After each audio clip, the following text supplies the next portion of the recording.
Welcome to this training video on vibration critical speed. A critical speed is that speed which corresponds to the natural frequency of the rotor. That is to say, it is the frequency at which it likes to vibrate, similar to a tuning fork. When a turbine is operating at a normal constant RPM, there should not be a vibration present at the same frequency that can excite the natural frequency of the rotor, as this would be a poor design. However, as a rotor is ramping up to speed, it is normal for the vibration to increase as it passes through its critical speed. What happens is that the vibration due to unbalance, for example, which is at the running frequency, but increasing as turbine is accelerating, eventually coincides with the natural frequency of the rotor, and excites it. It is normal for the amplitude to increase 2 or 3 times the running amplitude.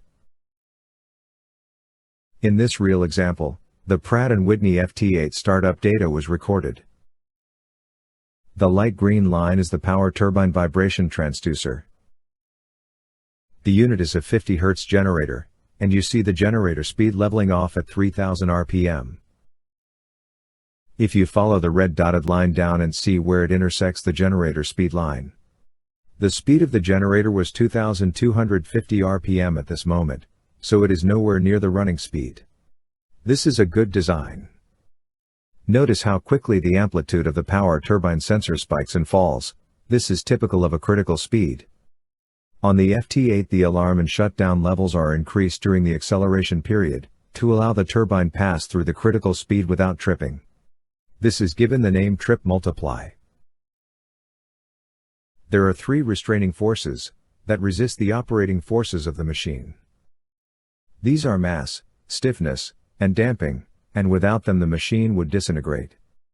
These 3 forces together determine the critical speed frequency, and how well the machine can absorb vibrations, especially at the critical speed.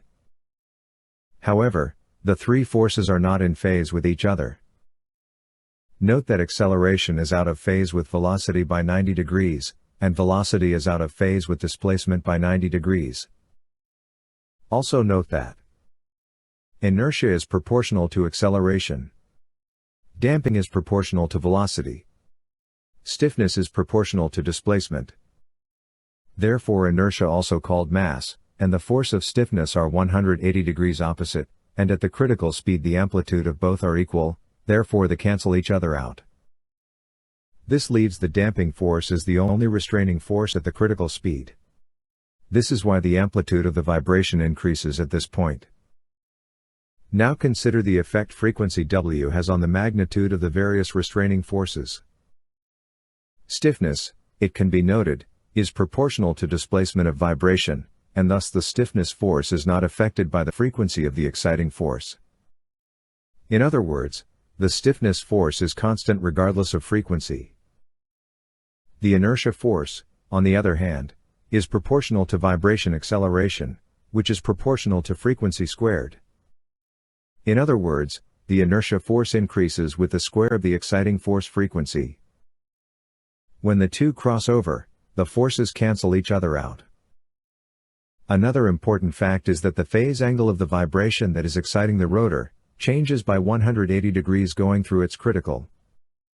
This is how vibration analysts verify the critical speed, not just by an increase in vibration levels.